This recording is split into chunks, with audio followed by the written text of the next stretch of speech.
forge your inner armor. Welcome to the Inner Armor Podcast with Dr. Timothy Royer, where we explore ways to train our brains and bodies to become dynamically resilient so that we can all, from professional athletes to ordinary people, perform at our potential.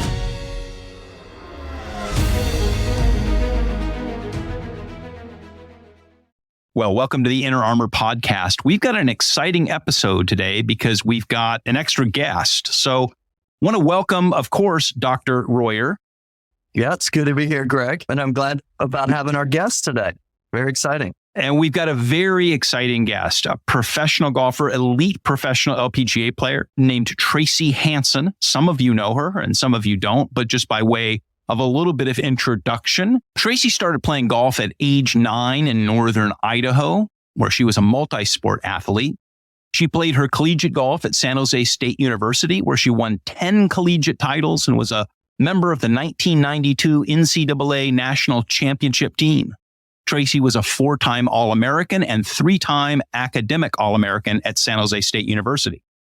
During her amateur career, she captured numerous titles, including the 1989 Women's Western Junior Championship and the 1991 U.S. Women's Amateur Public Links Championship.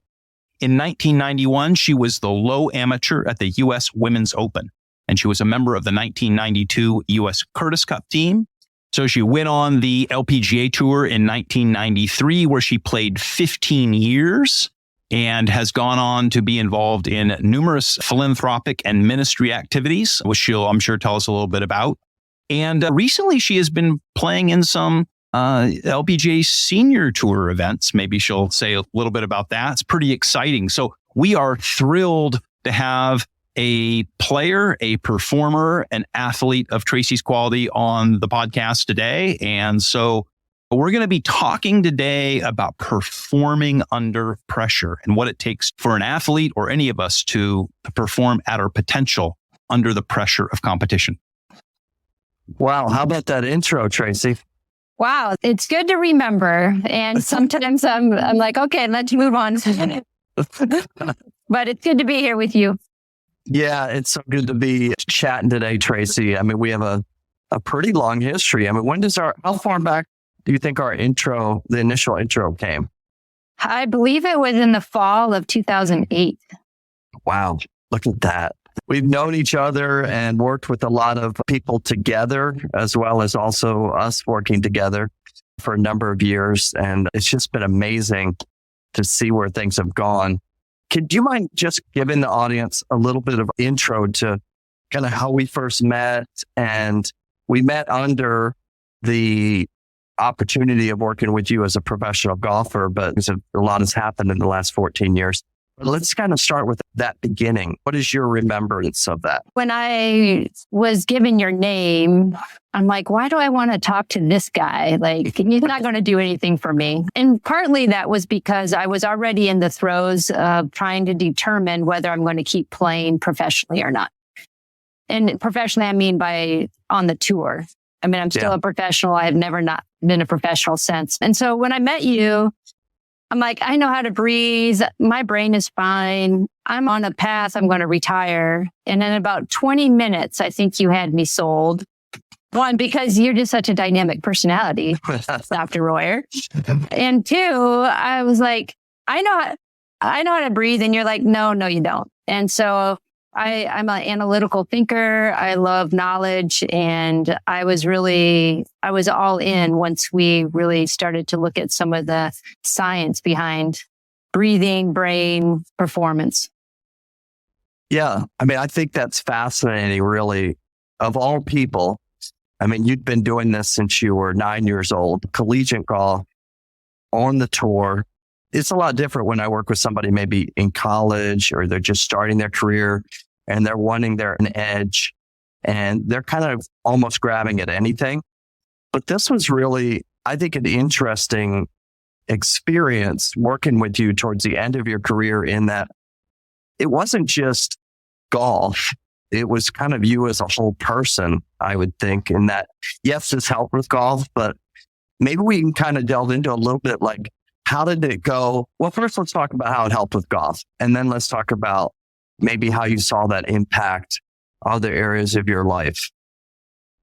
Yeah, I think that the first thing that we worked on was really hit it hard for about a month about breathing, about teaching me to breathe in and out of my diaphragm, finding what HRV is, what it feels like, how can I reproduce it while sitting, standing, walking along the fairways. And we spent a lot of time hooked up with wires and on the golf course. And I think what I really gained the most after a couple of months of working on my breathing is I found some joy in competition again. Now, it was at the end of not only towards the end of my career, but also the end of that year. So I only got to utilize it a couple of events. But I just remember like breathing for 3 rounds in Hawaii and wow, this is like kind of fun again. Isn't that crazy? Which you're kind of like heading out of the picture, but yet you're feeling like this whole different sensation while you're playing the game. What do you think it was about that breathing and that continuous breathing that changed that for you emotionally? Because this had an emotional change on you, right? Yeah, I think because I'm an analytical player and I was feeling the heat of the end of the season, it gave me something else to focus on. And then what I was focusing on was actually helping my physiology at the same time. And so not only was I focusing on something that wasn't taking my mind out of the game, it was actually giving me more calm, more, I think, in my surroundings and more self-awareness. That's interesting because Greg and I talked a lot about in previous podcasts, and we'll continue to talk about this moving forward, is looking upstream to address things that many times we spend a lot of work downstream on certain things, behaviors that could be in sports, but it's life in general. And we don't get upstream to the brain, the neurological, the physiological. And it sounds like what you're describing was a transition from just looking at downstream things to actually experiencing something upstream. Would that be correct? I would definitely agree with that. Now, I didn't necessarily understand it all like I do today. And it was definitely a shift of something different. Yeah. And so as that upstream, and I mean, you've probably taken a few million, if not trillion golf shots in your career. So it wasn't like somebody's showing you a new technique with your swing, or you haven't been on these courses before, but you were feeling different. Sounds like it was a different Tracy on the course than in the past. And how do you think that Tracy, the differences between the two? I think for one main thing was in between golf shots, I was focusing on my breathing, and that alone allowed my system to get the oxygen that it needed to be more in a rhythm rather than kind of a start-stop or holding my breath or starting to think about my golf swing. And physiologically, I know that there is a calming down of when we breathe more in rhythm, and when our brain gets that oxygen, it doesn't have to work as hard. Our heart doesn't have to work as hard. And I wouldn't say that I played that last tournament without any nerves or anxiousness. But I think what the breathing allowed me to do is to have more resilience when those feelings came on board. If that makes Interesting. Sense. Yeah. Can you describe that a little bit more, like what that felt like? I mean, you'd had resilience. You've been doing this for a long time, but you noticed like a greater resilience. Could you kind of describe that to somebody who hasn't played the game maybe? And well, what would that look like to a pro golfer who's been doing this their entire life? I don't really care how long you've been playing professional golf. Even the greats that are still playing on tour, you always get nervous on the first tee. You always get nervous coming down the stretch. Always get nervous on the cut day. Where am I in relationship to maybe you have there's a really difficult T-ball that your eyes don't set up well for. Like nervousness, anxiousness always comes in and out, no matter what level or how long you've been playing. And so I think, yes, I'd had a lot of resilience to do what I did for so long. And some of that resilience was also breaking down because I had been playing as long as I had been playing. Yeah. And so I think there was just like a rejuvenation of like, oh, my body actually, I am aware of my body and I can pay attention to my body and I can acknowledge that I'm feeling this way, but I have now this rhythm, this oxygen, this something else to focus on that is more important. Interesting. Almost like a shift from just consciously thinking in the in-between spaces to actually pushing back into the physiology, the oxygen, what's your body doing, some more of that working on that unconscious side by keeping that all in check. Yeah, very interesting. That had to be, so you played in Hawaii, right? Can you tell our listeners what happened in that tournament in Hawaii? You have such a good memory, Doc. I do. I don't forget those things. I don't remember if it was the first day or the second day, but I ended up shooting 69. And I just happened to have a hole in one. It just happened. Yeah. And I remember we're always trying to make a hole in one, but we also have to watch where is a high risk, low risk opportunity. And I just remember it was a 7-iron. I still remember it. And I felt really calm and collected. And I just stood up on the tee and I just saw this golf shot and my swing. I just got into my breathing routine and the swing just happened. Very, very cool. Can you tell the listeners, the breathing, you say breathing routine, right? As if it's been going on for decades, but this is actually something that you and I spent a lot of time on developing for you, which then has many golfers since you have benefited from some of this initial work. I mean, you were really kind of, you and I together, founders of this, what we call point of action breath. Can you describe that a little bit, like how that played into your golf routine and that kind of stuff? Sure. As golfers, we talk a lot about our pre-shot routine. And a lot of times, and I fell into this habit of taking that one big breath and then walking into the golf shot, almost holding your breath. Yeah. And so what you and I developed is getting into that HRV rhythmic breathing as I'm standing behind the ball. And then we developed a 3-breath sequence for me. So the first breath happened behind the ball. I'm looking at my target. And on the out breath, right as this transition from in to out is that point of action that you're talking, is that I walked into the golf shot. And in that course of that out breath, I'm getting set up in my stance, my posture, lining up my club, all those kind of things. And then I let another inhale come in. And just as I hit that transition from inhale to out, exhale again, I look at the target one more time, taking in information at that point of action. Let that out breath move through as long as I want it to. And then as I inhale that third breath, just at that transition point is when I pull the club back and I take my entire golf swing in the out breath. Amazing. Yeah. Do you remember? I remember us sitting there with all this technology on you and we were watching your breathing going in and out and watching your routine. And I'm like, are you okay with all this stuff hanging on you while you're hitting the shots? And you're like, I don't even notice it. I'm just hitting the ball. Like, I would be freaking out, right?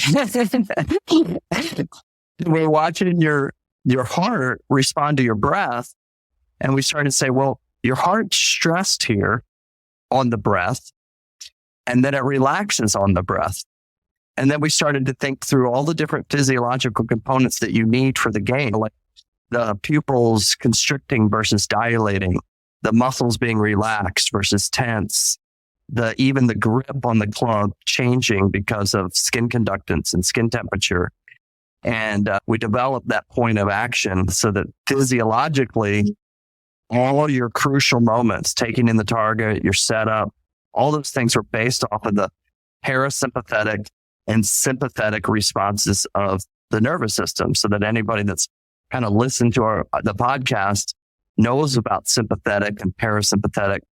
But this is like in a very fine-tuned, almost microscopic way, taking the parasympathetic responses that happen in our inhale, which is we're out of oxygen. And so my heart is now working harder. My body's working harder, and it's in sympathetic. Even in a regular breath, the inhale is sympathetic. I give it all the oxygen it needs, and then the body goes into a few seconds of parasympathetic. And that's where it gives back to us versus on the inhale. It doesn't really care about the white ball or the pigskin or whatever it is you're working with. It just wants oxygen. And I remember when we were first doing that, how you were like, yeah, that fits. That fits. Do you know many golfers that actually their routine is layered that way into breathing, or had you ever seen anything like that before?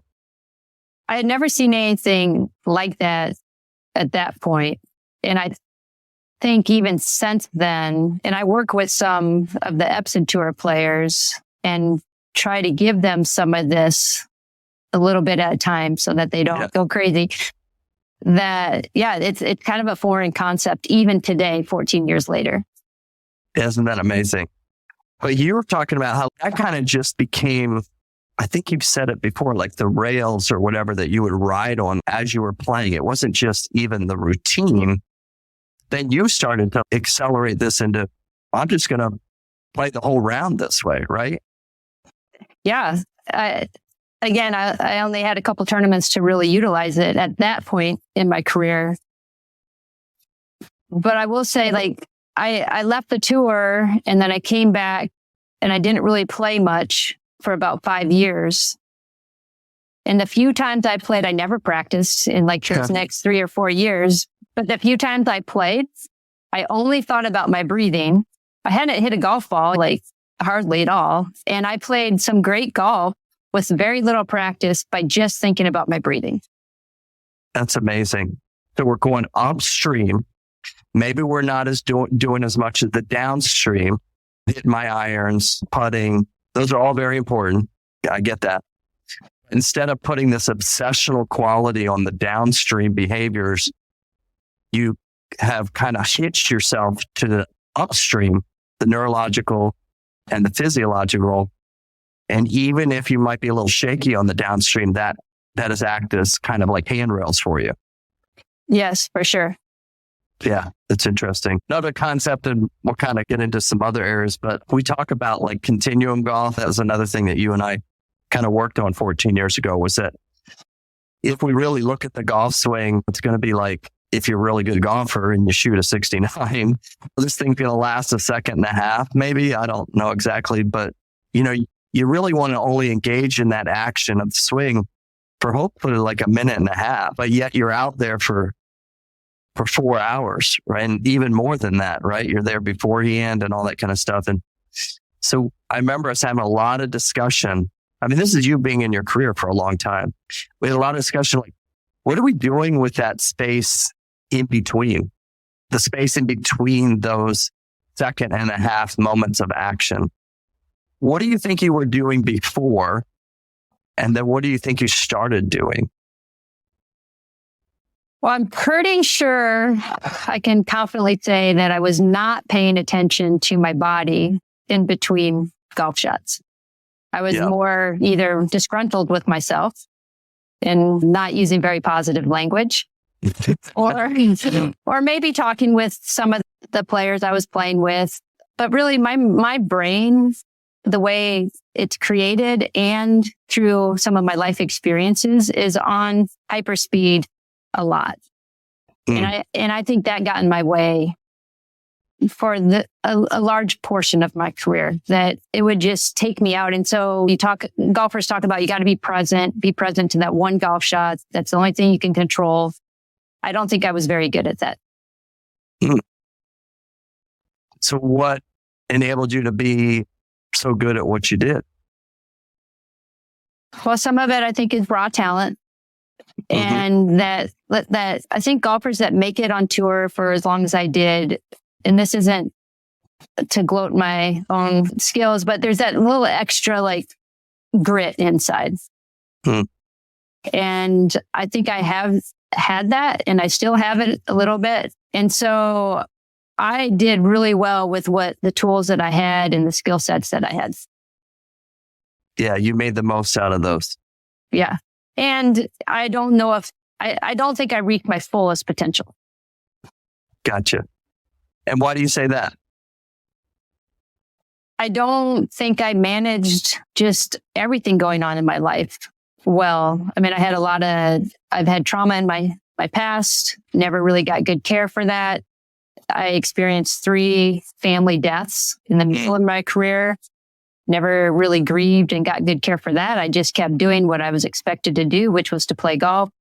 And I think that's where, when I met you, that was kind of the steam that was running my engine of, I can't keep this up anymore.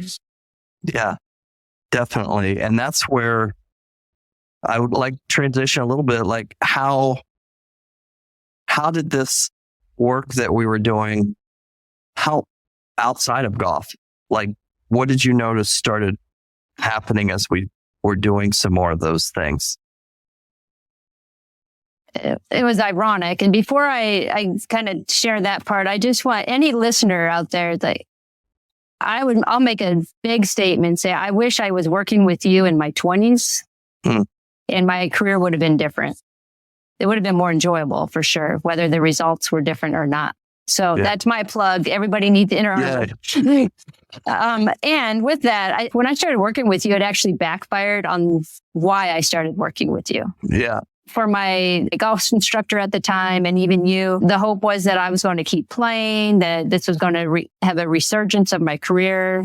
And what it did for me internally was it actually calmed my nervous system down just enough to help me make the decision that was best for me. And that was to leave the tour.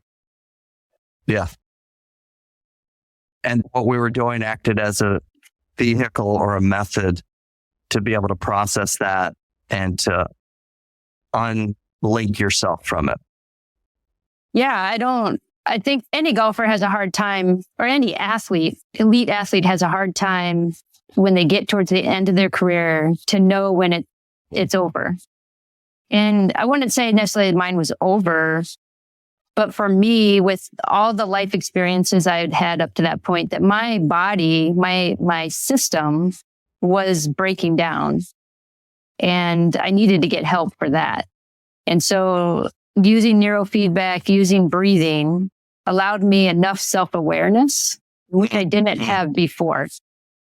And it's kind of that now I talk about it more as like this, it builds this kind of spacer or this capacity to have a response versus a reaction. Love it. Was there any time that golf was actually a negative in all that? In that being consumed by it kept you from maybe looking at some of those things or addressing those things? In my story, golf became what I took on as a perception that it was expected for me to do. And so where golf got in the way is making some life decisions that like I could have been there for my mom more before she died. But golf was the thing that I was supposed to do. And so I kept going out to play golf. And so I think that's where golf became a negative for me, is that it was wrapped around this performance acceptance and these expectations that I felt from the external world. Right. And to try to unlink yourself from that was difficult. This connecting with your brain and your body in a different kind of way created maybe a clearer image of it. Is that how you would say that you could kind of see your path? I think I still would like to go back to just to self-awareness. Okay. And self-awareness and the ability to make a decision based on reality rather than perceived reality, maybe. Yeah. We talk a lot on the podcast about what ifs and what abouts. The amazing thing about our brain is it can think into the future and it can think into the past within seconds. It can be present but many times our what ifs and our what abouts get in the way of us moving forward because it's hard to be self-aware, be present because of these what ifs. What if this happens? What if this happens? Or this, what about this other thing that happened? And it sounds like there was more of an opening of this self-awareness where you became more present through that process. Yes. And allowed me to make a really hard decision without knowing what the future was going to be. Yeah, that's interesting. Since then, and over the years, I've had similar experiences with different people in different areas of their occupations where we'll come in and we'll start working on something that we think is to make them a better CEO or a better entertainer or a better football player. And then as we work upstream on the brain and body, something else happens. Like maybe it's not what we all thought it was going to be. Like they make a tough decision that maybe they've struggled with their whole life, like with a relationship or maybe even leaving a job. That I just find very interesting that there's something about this upstream work that reconnects us with ourselves, that sometimes we can get lost in the journey of what we're doing and needing to get back upstream to reboot ourselves in a sense. And it sounds like something like that happened as we started work on the brain and the body. Yeah, I think another perspective for that might be that athletes or performers or CEOs were really results driven. And that's not a bad thing in and of itself. However, I like to say also that when that's laced with stress and anxiety, then there's a problem. And I believe that we are created to excel, no matter what that journey is, to do our best, excel. And there's that process place in there that I think we lose that, the process of, for me, to be the best golfer that God's designed me to be is about process. It's not just about the results, how many tournaments I win or don't win or what score I shoot, but what's happening in the process. And I think that's what we lose, I think. Yeah, as you get stuck in the numbers, the data, the performance, and you miss the journey. Like I'm on this journey, which can impact all kinds of things, right? Yeah. Our own emotional state, our relationships, decisions we make get kind of clouded by that. Definitely. Can you just speak to a little bit about what you're currently doing and maybe how this transition kind of set up for what you're doing today? I mean, it's been 14 years since we started working together. Well, there's not many days that go by that I just shake my head and like, oh, that's why God had me do that. Oh, that's why I had to learn that. And so much of it came from you, Doc, that just even this idea of the nervous system, sympathetic, parasympathetic, the breathing.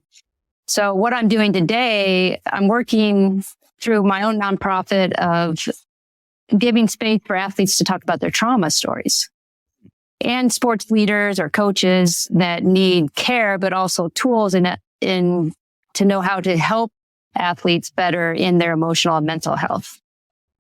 And that's all related to what we're talking about. Sympathetic, nervous system, parasympathetic, both ends, both extremes are weave in and out of mental health. And so as I help athletes or sports leaders talk about their stories, what I'm realizing, especially in the athletic world, is that athletes are really good at building their bodies, building their skill sets, and we're really, really disconnected from our bodies. And so that could be neurologically, physiologically, biofeedback wise from breathing. But that's all built on what I learned from you 14 years ago. Is that disconnect, which, I mean, we think when we watch it, right, that there's this just unbelievable just awareness of every little click of the heart, every little muscle, this, that, and the other. But your experience is that you see athletes that, I mean, they're just kind of, they've practiced it, they do it, they're disciplined, but there's a disconnect with their bodies, their brains, their emotions at times. Yeah, very often. Now, some of like a Tiger Woods, I mean, he's clicked in on probably every little system that's that we know that's in the body. And what I'm finding is, especially with athletes that have been through trauma, and I think this is my experience, that our nervous system gets stuck. And then we normalize that. And so then we're out there trying to perform on this elite level with a nervous system that's either above a window of a tolerance or below a window of a tolerance. And that window of tolerance being where we are like in the flow, kind of up and down, but not to the extremes, where we can manage some difficulties, but then come back to balance. And what I've learned through the counseling training that I've gotten, through the somatic experiencing training that I've gotten, that what you were teaching me about the brain, and I'm a high beta girl. I live up there in that high beta, and it made sense of like why sports psychology never worked for me, because my brain was on fire and I couldn't take in that information. And so until I worked on my nervous system, I was never going to be able to be good at visualization, but I didn't know that. And so as I work with athletes today, is like helping them understand that they need to know what's happening somatically. They need to know what's happening in their nervous system, and then build tools and things that they can do to help improve that. Yeah. So for our listeners out there that don't know what high beta is, can you just describe for them from a pro golfer's perspective about what high beta is? Yeah, high beta is when the electricity in our brain is moving like at 170 miles an hour, and we feel like we're being chased by that lion or that bear that you like to talk about. Yes. All the time. But if you were to watch me play golf, I mean, minus a couple angry episodes, you would think I'm calm, cool, collected, just kind of really hanging out there on the golf course. But inside, my nervous system and my brain are in that chase. Yeah. And so when the brain's activated like that, we don't think as well, we don't see as well, we don't feel touch as well. And that we never kind of, like under pressure, coming down that last couple holes, the wheels will fall out rather than kind of getting more fine-tuned and more focused. So what was it like for you when we hooked up the EEG and looked at your brain and we saw all that high beta that could light up a small city? Your brain. And I was surprised too, because I'm like, oh, here's this person. It's been doing this forever. Like, there's nothing that's going to rattle this person. And I put those EEG leads on. I'm like, whoa, look at all this fast extra electrical current. Where's this coming from, and what's this doing? So what was it like for you to see that on the screen? Like, there's my brain live and in color, and it is running from a lion. I think I had two responses. The first one was depression. Like, oh my gosh, like I'm a mess. And then two, it really started to give me understanding and language for what I was feeling on the inside. But as an elite athlete, I kept telling myself that I shouldn't be feeling. Yeah. To be able to see it gave you something, maybe some words to put to it that you could address it. Very, very interesting. So when you saw that, how would you say that translates those high beta moments in golf, but also in life when the brain is running like that? What is that doing on the course of the golf game, but what's it doing on the course of life that you would say or have learned over the years when that high beta is going on fire? Yeah, the first thing that's popping into my mind right now is there were lots of rounds of golf that I played where I would be 3-4 holes down the road and I'm like, what just happened? I don't have any recollection of playing those holes. And most of the time that means I was playing them poorly. But I think there were like when my brain is charged like that, it's things are moving really fast, or I walk faster, or I make decisions faster, and I don't take in all the information in order to be well prepared for that particular golf shot. Or I'm thinking about 4 holes down rather than where I'm at. In life, and even today, like my brain still runs a little hot. So I'm still working on it. And I know when I'm like, if I'm not in a good place, even managing where I run on the upper level, that I get more irritable. I don't sleep as well.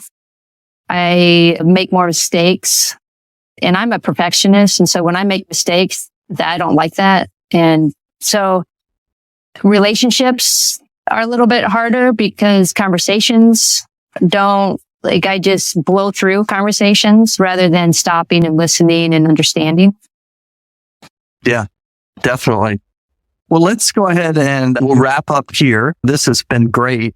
And let's go. We're gonna take a pause here, and through the kind of technology, the magic of technology, this will be in another episode, but it'll be in a few minutes for us. But let's take a pause here. Greg, you want to kind of wrap things up for us? Yeah, thanks, Doc. And as he says, through the magic of show business, we'll be resuming with Tracy in what will be a future episode, but of course will be just for us in a few minutes. But go to tracyhanson.com to learn more about Tracy, her career, and more importantly, the exciting ministry things that she's involved in right now, working with athletes, working with them through their trauma, mental health, and performance issues. Also, you can go to the Inner Armor, forgeinnerarmor.com website and learn more about Dr. Royer and the exciting ways that he's helping not only elite athletes like Tracy, but ordinary people like you. So join us for our next episode and perform at your potential.